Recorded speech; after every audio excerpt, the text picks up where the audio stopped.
Hello नमस्कार, जय हिंद मेरे प्यारे साथियों। कैसे हैं आप सब लोग? उम्मीद है आप सब लोग बहुत अच्छे होंगे, शानदार, गजब जबरदस्त होंगे।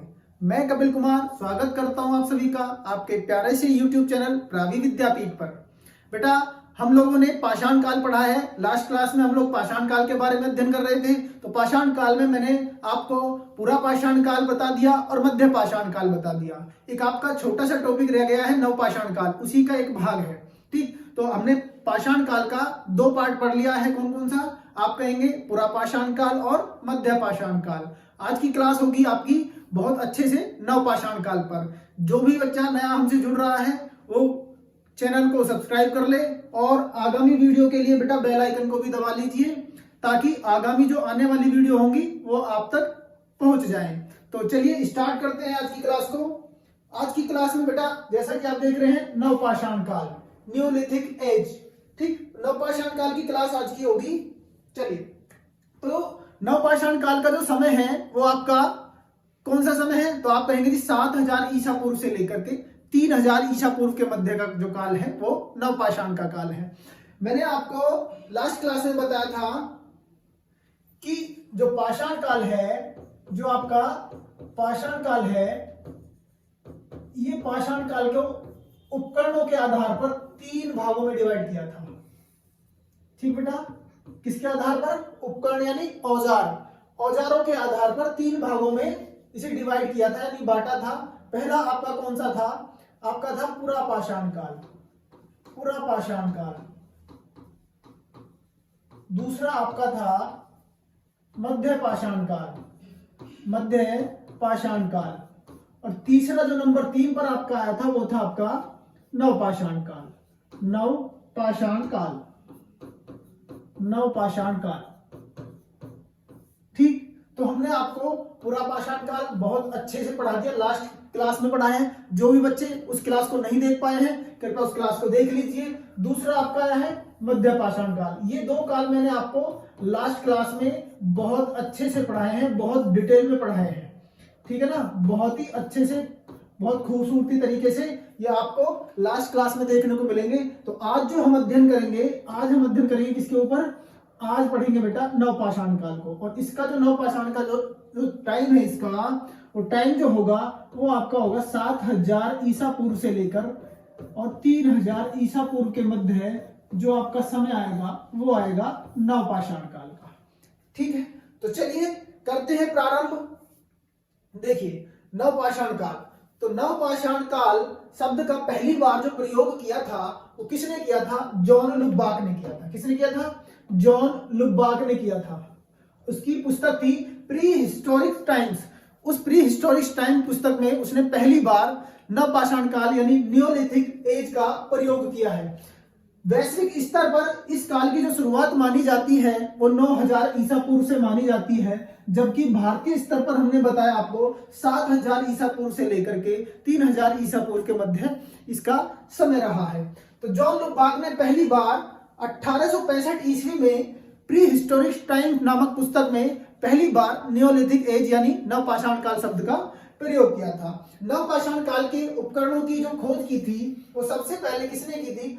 ली मेजुरायर ने। किसने की? ली मेजुरायर ने की थी। कब की थी? 1860 ईस्वी में की। कब की? 1860 ईस्वी में की। कहां से की बेटा? आप कहोगे जी टोंस नदी घाटी से।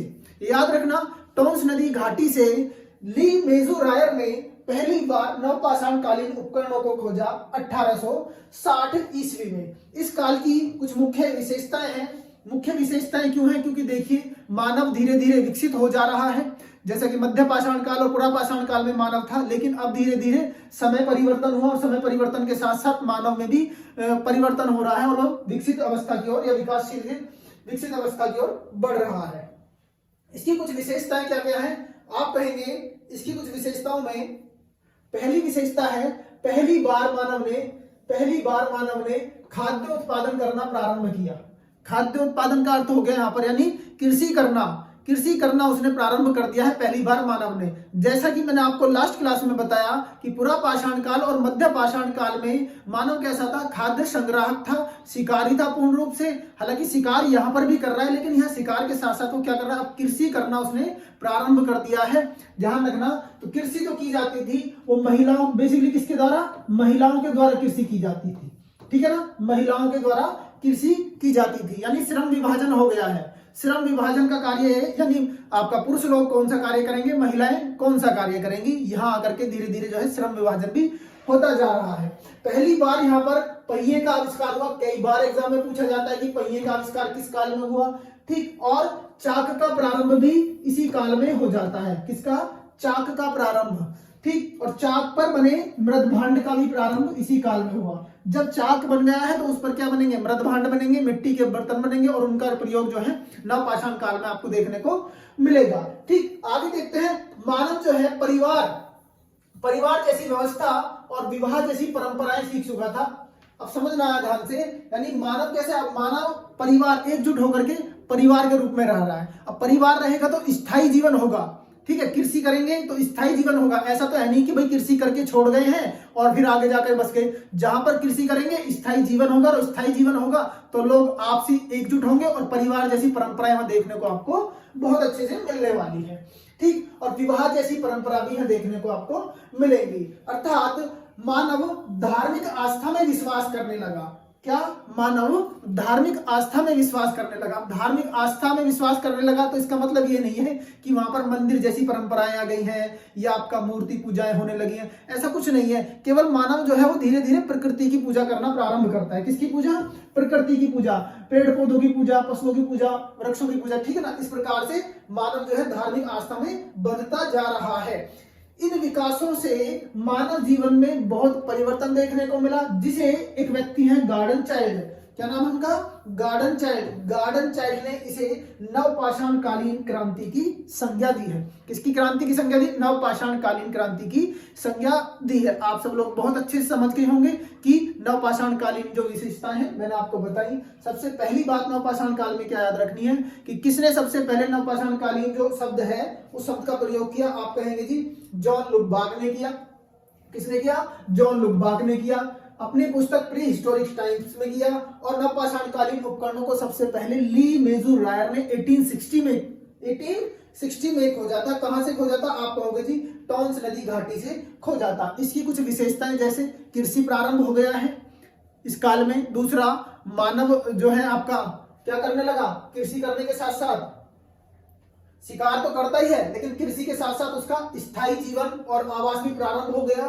पहिए का आविष्कार, आपका चाक का आविष्कार, चाक जैसे जो चाक था उस पर मृदभांड बनाने के बाद उनका प्रयोग करना, और प्रकृति पूजा करना, और साथ ही साथ विवाह और परिवार जैसी परंपराएं यहाँ पर देखने को मिलती हैं।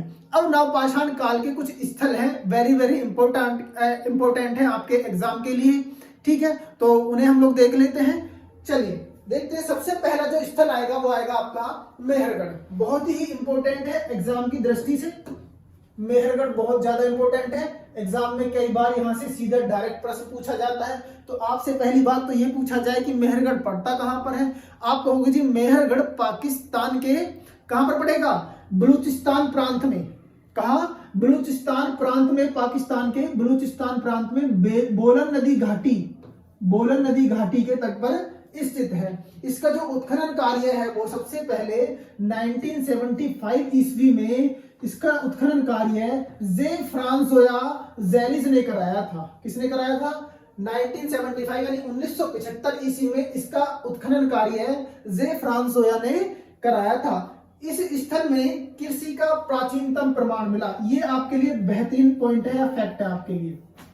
इस स्थल में कृषि का सबसे प्राचीनतम प्रमाण मिला, और जो ये प्राचीनतम प्रमाण है कब का है, आप कहोगे जी 7000 ईसा पूर्व का ये प्रमाण आपको देखने को मिल रहा है। बात क्लियर हुई, क्योंकि मैंने आपको बताया कि नवपाषाण काल का जो समय है वो 7000 से लेकर के 3000 ईसा पूर्व के मध्य है। तो सबसे प्राचीन जो आपको कृषि के अवशेष देखने को मिले वो कहां से मिले, आप कहोगे जी मेहरगढ़ से मिले। ये बात आपको अपने दिमाग में बसा लेनी है, कई बार एग्जाम में पूछा जाता है। और जो ये आपकी कृषि थी वो कौन कौन सी कृषि की जाती है, आप कहोगे जी गेहूं, जौ, कपास और अन्य और फल भी थे, जैसे एक कृषि और थी अंगूर, ये भी ध्यान रखना, अंगूर की कृषि भी कहां पर मिली आपको, मेहरगढ़ देखने को मिल जाती है। और गेहूं की कृषि बहुत ज्यादा मात्रा में हुई, इस कारण से वजह से आपका जो मेहरगढ़ स्थल है इसे बलूचिस्तान की रोटी की टोकरी कहा जाता है। फैक्ट है आपके लिए, बहुत इंपॉर्टेंट एग्जाम के लिए फैक्ट है कि बलूचिस्तान की रोटी की टोकरी किसे कहा जाता है, आप कहोगे जी मेहरगढ़, जो कि नवपाषाणकालीन स्थल है उसे कहा जाता है। ठीक, पहली बार स्थायी जीवन का साक्ष्य यही देखने को मिला, जैसा कि मैंने अभी बताया आपको, जहां पर कृषि करेंगे वहीं इनका स्थायित्व देखने को मिलेगा, वहीं पर आपके परिवार के विवाह जैसी परंपराएं देखने को मिल जाएंगी। बात क्लियर हुई। यह स्थल, ये बहुत इंपॉर्टेंट फैक्ट है, यह स्थल आपका हड़प्पा सभ्यता और नवपाषाणकालीन संस्कृतियों का प्रमुख स्थल है। इस लाइन से आप ये समझिए कि ये जो मेहरगढ़ स्थल है इसके कुछ अवशेष जो मिलेंगे वो हड़प्पा सभ्यता से भी देखने को मिलेंगे, अर्थात ये स्थल यहां से चलता चलता कहां तक गया, हड़प्पा सभ्यता तक भी पहुंच गया। तो ध्यान रखेंगे इस स्थल से हड़प्पा सभ्यता के भी कुछ अवशेष देखने को मिलते हैं। जैसे मैं आपको बताऊं, यहां पर सबसे प्राचीन कपास की खेती के प्रमाण मिले हैं, ठीक है। और जो कपास की जो खेती हुई थी उस कपास की खेती के प्रमाण मेहरगढ़ से मिले, और वो मिले किस काल के, आप लोगों जी सिंधु घाटी सभ्यता कालीन। ठीक, तो इसलिए इसमें थोड़े से ध्यान रखना कि ये जो आपका स्थल है ये हड़प्पा सभ्यता से भी है और नवपाषाणकालीन संस्कृति का भी स्थल है। एक फैक्ट आपको बहुत इंपॉर्टेंट एग्जाम की दृष्टि से वेरी वेरी इंपॉर्टेंट मैं बता रहा हूं आपको, ये ध्यान रखेंगे। मैंने आपको बताया कि कृषि का प्राचीनतम प्रमाण कहां मिला, आप कहोगे जी मेहरगढ़, बिल्कुल सही बात है, मेहरगढ़ ही मिला है। ठीक, लेकिन अब वर्तमान में नई नई शोधें, जैसा कि आप जान रहे हैं कि भाई इतिहासकार जो है नई नई शोध जो है यहाँ पर निकाल रहे हैं, कर रहे हैं। तो अब इसका जो आपका प्रश्न बनेगा एग्जाम में वो बनेगा कि नवीनतम शोधों के आधार पर कृषि का प्राचीनतम प्रमाण कहां देखने को मिला। भाई एग्जाम में तो प्रश्न डायरेक्टली पूछा जाएगा कि कृषि का प्राचीनतम प्रमाण आपको कहां देखने को मिला, और ऑप्शन में आपका मेहरगढ़ है नहीं, तो फिर क्या लगेगा ऑप्शन में, ऑप्शन में लगेगा बेटा लुहरादेव। क्या लगेगा, लुहरादेव। कहां पर पड़ता है, उत्तर प्रदेश के संत कबीर नगर जिले में पड़ता है। और ये जो कृषि के प्रमाण मिले हैं ये लगभग 9000 ईसा पूर्व के मिले हैं। कहां के मिले, 9000 ईसा पूर्व के देखने को मिले। ये फैक्ट आपके एग्जाम में बहुत ज्यादा हेल्प करेगा, ध्यान रखना, बहुत ही इंपॉर्टेंट फैक्ट है। और यहां से जो खेती मिली है वो गेहूं की नहीं मिली, किसकी मिली, धान की मिली। किसकी मिली, धान, यानी चावल की खेती के प्रमाण थे। किसके प्रमाण थे, चावल की खेती के प्रमाण थे। लेकिन इस शोध से पूर्व अगर आपसे पूछ ले कि चावल की खेती के प्रमाण सबसे प्राचीनतम कहां मिले थे, तो आप कहेंगे कोल्डी हवा प्रयागराज से मिले थे। बात समझ पा रहे हैं मेरी बात अच्छे से समझ पा रहे हैं। मैं ये कहना चाहता हूं कि अगर आपसे कृषि का साक्ष्य पूछ ले सबसे प्राचीनतम, तो आप अगर मेहरगढ़ ऑप्शन में नहीं हो तो आप क्या लगाएंगे, फिर आप कहेंगे जी लुहरादेव लगाएंगे, ये फिर आपको ऑप्शन में मिलेगा। और यदि लुहरादेव भी ना हो और मेहरगढ़ भी ना हो तो फिर आपको क्या मिलेगा, कोल्डी हवा मिलेगा, क्योंकि यहां से धान के साक्ष्य मिले हैं कोल्डी हवा से। ठीक है, और गेहूं के सबसे प्राचीनतम प्रमाण आपको मेहरगढ़ के देखने को मिले हैं। ये आजकल एग्जाम में प्रश्न को घुमा करके पूछ लिया जा रहा है, ध्यान रखना, वेरी इंपॉर्टेंट फैक्ट था ये आपके एग्जाम के। ठीक है, चलिए अगली बात, भारतीय उपमहाद्वीप में यह प्राचीनतम नवपाषाणकालीन बस्ती है। सबसे प्राचीन नवपाषाणकालीन अगर आपसे पूछ लिया जाए एग्जाम में कि बताइए कि भारतीय उपमहाद्वीप में सबसे प्राचीन वह कौन सा स्थल है जो सबसे प्राचीनतम खोजा हुआ स्थल है नवपाषाण काल का, तो आप क्या कहेंगे, आप कहेंगे जी मेहरगढ़ है। इसी स्थल से यानी मेहरगढ़ से हसिया के सबसे प्राचीनतम प्रमाण मिलते हैं। किसके, हसिया के सबसे प्राचीनतम प्रमाण यहीं से देखने को मिलते हैं। और पहली बार कुंभकार के चाक पर, ठीक है, मिट्टी का बर्तन इसी स्थल की एक विशेषता रही है। पहली बार कुंभकार के चाक पर यानी कुम्हार के चाक पर पहली बार मिट्टी का बर्तन यही देखने को मिला है। इससे पूर्व जैसा मैंने आपको पहले बताया है तो उसमें क्या होता था, उसमें हाथ से यानी हस्त निर्मित मृद भांड थे, लेकिन यहाँ पर कैसे मृद भांड है, चाक पर निर्मित मृद भांड है, मिट्टी के बर्तन, जो सबसे पहले कहां देखने को मिले, आप कहोगे मेहरगढ़। बहुत ही इंपॉर्टेंट स्थल है मेहरगढ़, बहुत अच्छे से इसको पढ़ना है। ठीक, दक्षिण एशिया याद रखना, ये भी इंपॉर्टेंट है। दक्षिण एशिया की प्राचीनतम चीनी मिट्टी के बनी मूर्तियों का प्रमाण यही देखने को मिला। अगली बात मैं बता रहा हूं, मेहरगढ़ से पूर्व कपास का उत्पादन विश्व में कहीं नहीं मिला। अभी बताया मैंने आपको कि मेहरगढ़ से पहले कपास उत्पादन का प्रमाण कहीं देखने को नहीं मिलता। तो इसका मतलब क्या है कि मेहरगढ़ में सबसे पहली बार कपास का उत्पादन हुआ, जो आपका एग्जाम के लिए वेरी वेरी इंपॉर्टेंट है। और सिंधु घाटी सभ्यता के टाइम पीरियड में ही ये हुआ था। ठीक, मेहरगढ़ में पालतू पशु, बर्तन पकाने की भट्टियां आदि का प्रमाण भी देखने को मिल जाता है। मेहरगढ़ में पालतू पशु और भट्टी जो होती थी, बर्तन पकाने की भट्टी, इनका प्रमाण देखने को मिल जाता है। ठीक, अब याद रखेंगे आप लोग, यहाँ पर ऐसा नहीं है कि कृषि को ज्यादा तवज्जो दी जा रही है, कृषि के साथ पशुपालन भी हो रहा है, क्योंकि पशुपालन की जो विशेषता वो मध्य पाषाण काल की है, स्पेशली आप याद रखेंगे। ये था आपका मेहरगढ़। अगला स्थल आता है कौन सा? बुर्जहोम। कौन सा स्थल है? बुर्जहोम। बुर्जहोम इंपॉर्टेंट इसलिए बन जाता है क्योंकि यहां से जो मिले हैं वो गर्त आवास के प्रमाण मिले। किसके? गर्त आवास के। एग्जाम में डायरेक्टली आपसे पूछा जाए कि नवपाषाण कालीन ऐसा कौन सा स्थल है जहां से गर्त आवास के प्रमाण मिले, आपको अगर बुर्जहोम ऑप्शन में मिल रहा है तो बड़ी अच्छी बात है, आप उसे डायरेक्टली एग्जाम में लगा देंगे। ठीक, तो बुर्जहोम का शाब्दिक अर्थ होता है बुर्ज वृक्षों का स्थान, यहां से गर्त आवास के प्रमाण मिलते हैं। ये बात आप याद रखेंगे। और इन आवासों में जो सीढ़ियां होती थी वो कैसी होती थी? आयताकार होती थी। ठीक है, याद रखेंगे कैसी होती थी? आयताकार इस प्रकार से, या फिर कैसी होती थी? वृत्ताकार भी होती थी, वृत्ताकार भी होती थी। ठीक है, गोलाकार भी नहीं कहते हैं। तो वृत्ताकार भी यहां से आपको देखने को सीढ़ियां मिलेंगी, जो गर्त यानी गड्ढे में जो आवास बने हुए थे। इसकी एक और खास विशेषता क्या है? मालिक के साथ कुत्ते को दफनाने का प्रमाण भी यहीं से मिलता है। मालिक के साथ साथ कुत्ते को दफनाने का प्रमाण भी यहीं पर देखने को मिलता है। इस स्थल को 1935 ईस्वी में, 1935 ईस्वी में डी टेरा ने एवं पीटरसन ने खोजा था। डी टेरा ने एवं पीटरसन ने खोजा था। ठीक है, अगली बात, यह कश्मीर में खोजा हुआ सबसे पहला नवपाषाण कालीन स्थल है। ये बात भी आप लोग अपने दिमाग में उतार लीजिए कि कश्मीर में खोजा गया सर्वप्रथम नवपाषाण कालीन स्थल कौन सा है? तो आप कहेंगे बच्चे कौन सा है? कौन सा है? बुर्जहोम है। ठीक, अगली विशेषता क्या याद रखनी है इसकी?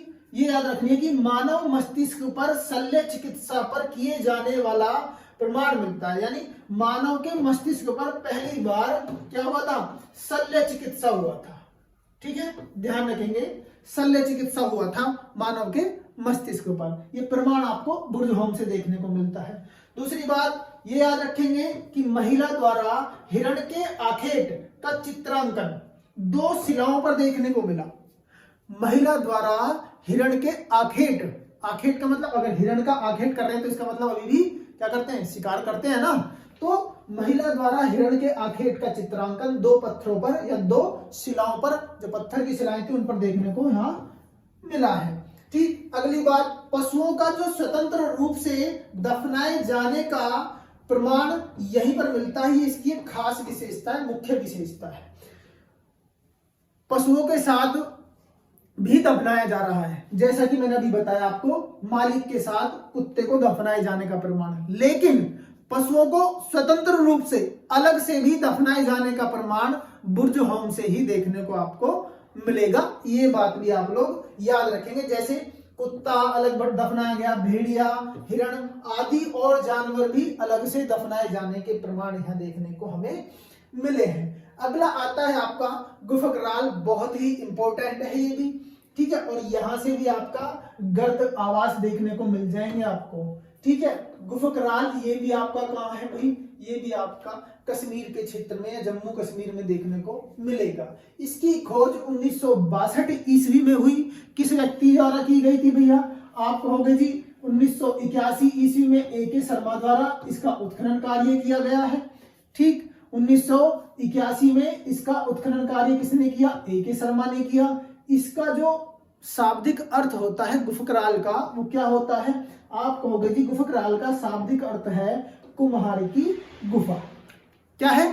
कुम्हार की गुफा। अब कुम्हार की गुफा है तो आप ये मत समझ लेना कि वहां पर चाक बहुत सारे मिले, वह मिट्टी के बर्तन बहुत सारे बने मिले, ऐसा कुछ नहीं है। ठीक है, कि बहुत से बच्चों के दिमाग में आया जी कि अगर वहां पर कुम्हार की गुफा इसका अर्थ है तो वहां पर चाक की मिट्टी के बर्तन मिले होंगे बहुत ज्यादा, चाक पर बने हुए, ऐसा कुछ नहीं है। ठीक है, सबसे प्रथम विशेषता इसकी क्या रही? तो सबसे पहली विशेषता नोट करके अपने कॉपी में लिखेंगे कि यहां से 2 कक्षीय आवासीय गड्ढे, यहां से 2 कक्षीय आवासीय गड्ढे अर्थात 2 कक्षा में बने हुए गर्त आवास।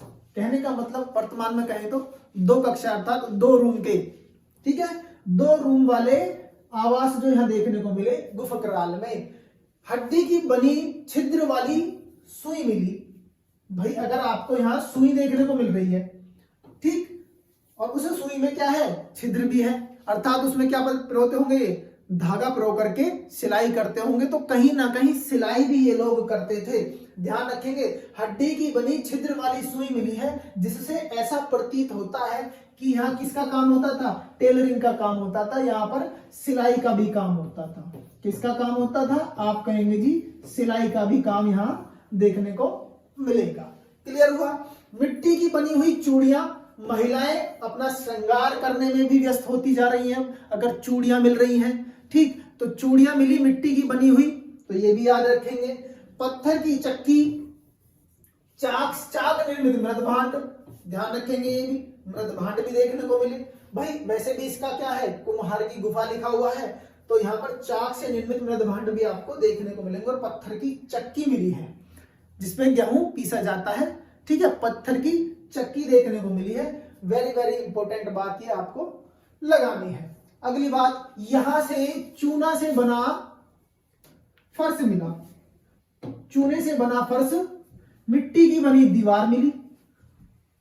भाई चूने का बना फर्श मिल रहा है, वही आपका जो चूना होता है, सीमेंट जो होता है, ऐसा ही चूना और चूने से बना फर्श और मिट्टी की बनी दीवार मिल रही है। इसका मतलब यह है कि ये गर्द आवास को छोड़कर मैदानी इलाकों में भी रहने लगे, जिससे यह सिद्ध हुआ कि यहाँ के लोग मैदान में आकर भी बसने लग गए हैं। ठीक है, भारी मात्रा में जली हुई लकड़ियां मिली हैं। अरे लड़कियां नहीं, ध्यान रखना, लकड़ियां, ठीक है ना, जिससे यह अनुमान लगा कि यह व्यापक रूप से अग्निकांड हुआ है। अर्थात अग्निकांड हुआ है तो यहां से बहुत ज्यादा मात्रा में ढेर सारी लकड़ियां जली हुई मिली। ठीक, और यहां अब अग्निकांड हुआ है तो लोग मरे भी होंगे।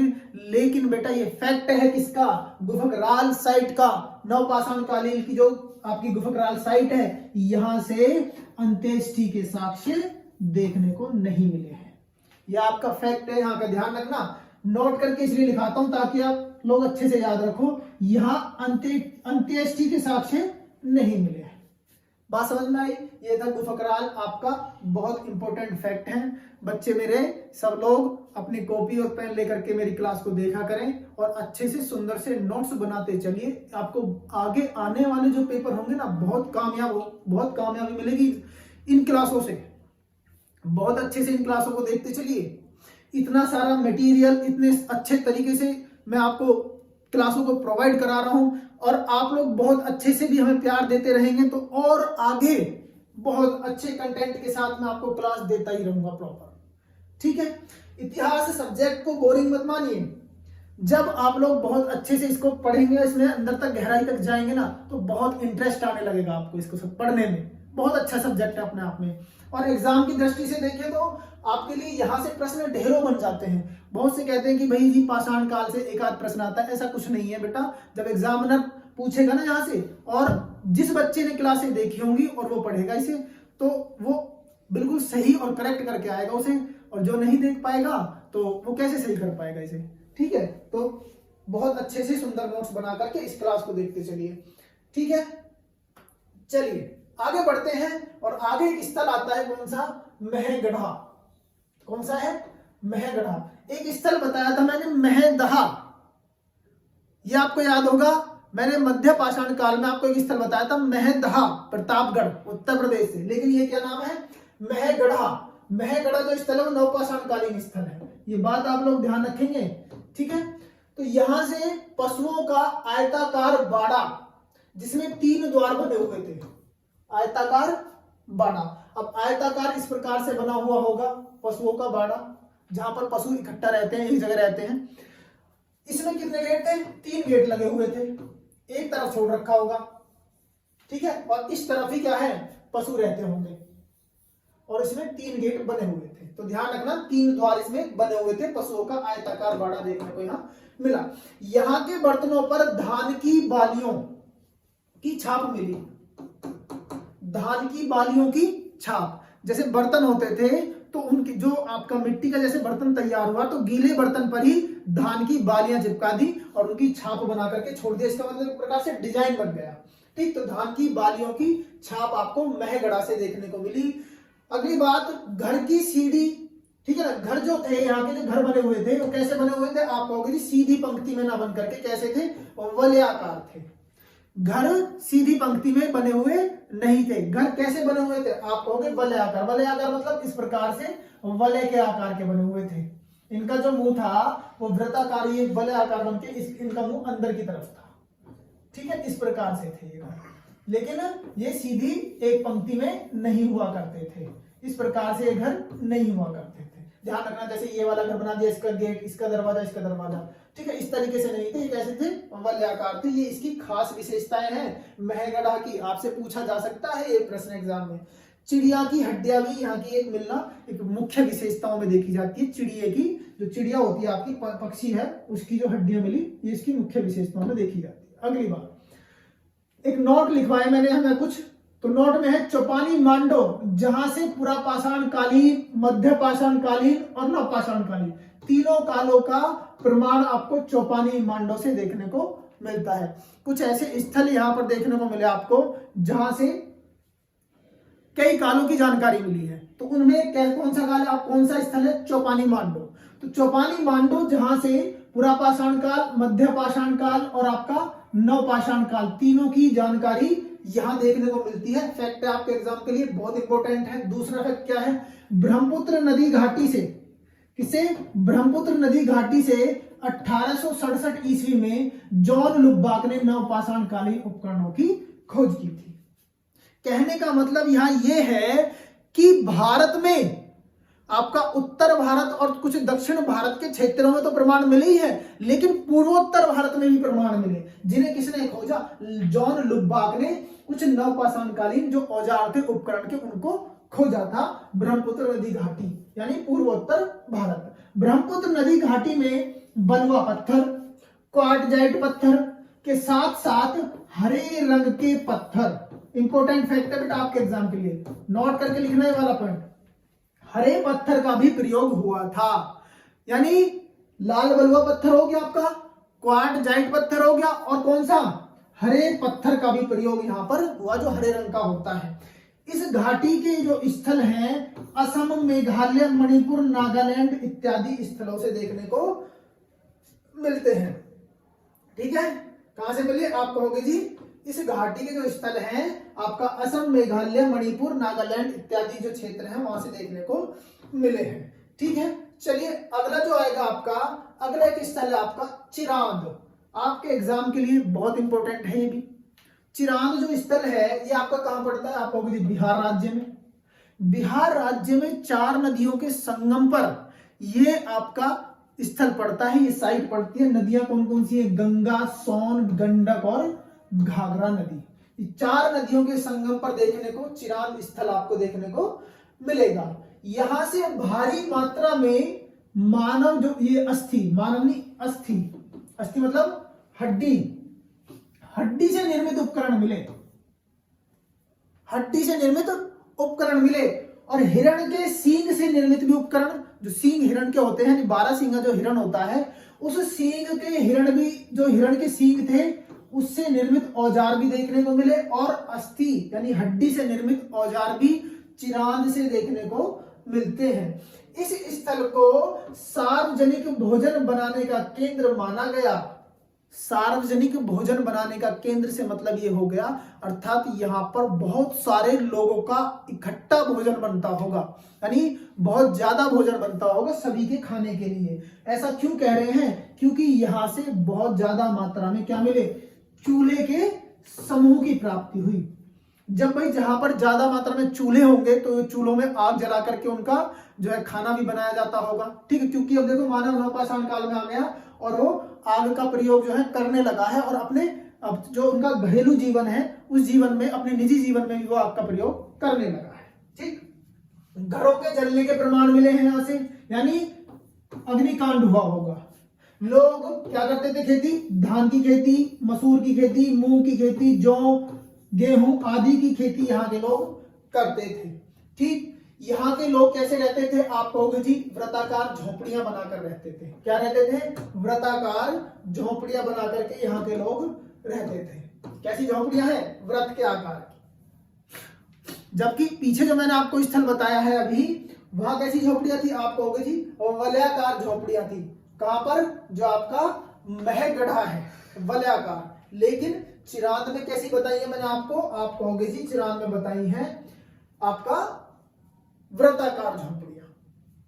अगली बात, मृण मूर्तियां मिली, यानी मिट्टी की बनी हुई मूर्तियां मिली हैं। अब मिट्टी की बनी हुई मूर्तियां मिली तो किस किस की थी? आप कहोगे जी जानवरों के नाम है। कुबड़ वाला बैल, जो कुबड़ होते हैं ना, आपने बैल देखा होगा, उसके ऊपर जो हिस्सा निकला हुआ होता है ना उसे कुबड़ बोलते हैं, ठीक। पीठ के ऊपर जो होता है, तो कुबड़दार बैल हो गया। नाग, चिड़िया इत्यादि की जो मृण मूर्तियां यानी मिट्टी की मूर्तियां बनी हुई मिली। हाथी दांत से बनी चूड़ी, ठीक है ना, हाथी दांत से बनी चूड़ी तथा हड्डी से बनी लटकन, ठीक, यहां देखने को मिल जाती है। हिरण, हाथी, गेंडा आदि की हड्डियां भी यहां पर देखने को मिलती हैं। अब इनकी हड्डियां अगर देखने को मिलती हैं तो सीधी सी जायज सी बात यह है बेटा, यहां से हड्डी के औजार तो मिलना कंपलसरी है, इसलिए यहां पर लिखा हो कि अस्थि निर्मित औजार भी यहां पर मिले हैं। ये बात आप लोग अच्छे से याद रखेंगे, ठीक है। चलिए भाई, अब आपकी जो क्लास है, ये आपकी क्लास नवपाषाण की क्लास यहीं पर समाप्त होगी। जो भी बेटा बच्चे नए नए हमसे जुड़ रहे हैं, जो भी बच्चे हमसे नए नए जुड़ रहे हैं, चैनल को सब्सक्राइब कर लें और बेल आइकन को भी दबा लें, आगामी वीडियो ताकि आपके पास पहुंचती रहे, और इसी प्रकार से आप भरपूर प्यार हमें देते रहिए। हम आपको बहुत अच्छे कंटेंट देते रहेंगे, आपके लिए बहुत अच्छा सोच रहे हैं कि आपका जो एग्जाम हो वो हमारा जो जितना भी मटेरियल हो वहां से लगभग जितना भी हम किसी सब्जेक्ट को पढ़ा रहे हैं वहां से 100% आपका एग्जाम में लगे। और बच्चे, हम लोग बहुत ही जल्द कुछ और भी आपके लिए एक आध सब्जेक्ट और स्टार्ट कर देंगे यहीं पर ही। ऐसे ही प्यार देते रहेंगे तो हम एक दो सब्जेक्ट और आपके लिए लेकर आएंगे। तब तक के लिए बेटा अगली क्लास में मिलेंगे आपसे। चलिए, नमस्कार, जय हिंद, जय भारत।